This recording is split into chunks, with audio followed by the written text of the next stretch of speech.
Form GST DRC 03A என்ன? ரொம்ப ரொம்ப சிம்பிள். இது ஒரு பால மாதிரி நினைச்சுக்கோங்க. நீங்க முன்னாடியே டிஆர்சி 03 வழியா கட்டின பணத்தையும் இப்போ டிஆர்சி 07 மூலமா உருவான அந்த டிமாண்ட் ஐடியையும் இந்த ரெண்டையும் ஒன்னா இணைக்கிற ஒரு பாலம் தான் இந்த ஃபார்ம். இதோட ஒரே வேலை இந்த ரெண்டுக்கும் நடுல ஒரு லிங்க் கிரியேட் பண்றது தான். சரி, இந்த ஃபார்மை நீங்க ஃபைல் பண்ணதும் உங்க பணம் எப்படி அந்த டிமாண்ட் ஐடி கூட லிங்க் ஆகுது? இந்த ப்ராசஸ் ரொம்பவே ஈஸி. வாங்க எப்படின்னு பார்க்கலாம்.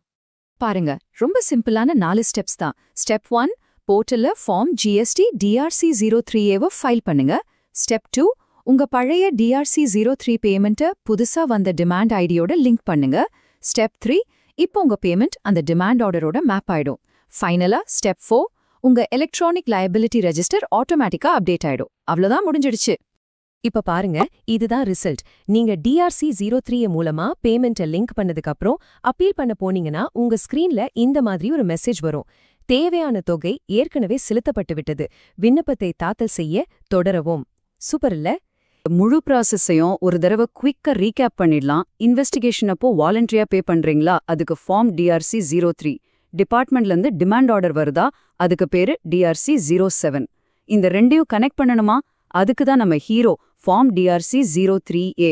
ஒன்னே ஒன்னு மட்டும் மனசுல வச்சுக்கோங்க, அப்பீல் ஃபைல் பண்றதுக்கு முன்னாடி கண்டிப்பா டிஆர்சி 03A ஃபைல் பண்ணிடணும். இது ரொம்ப முக்கியம். இந்த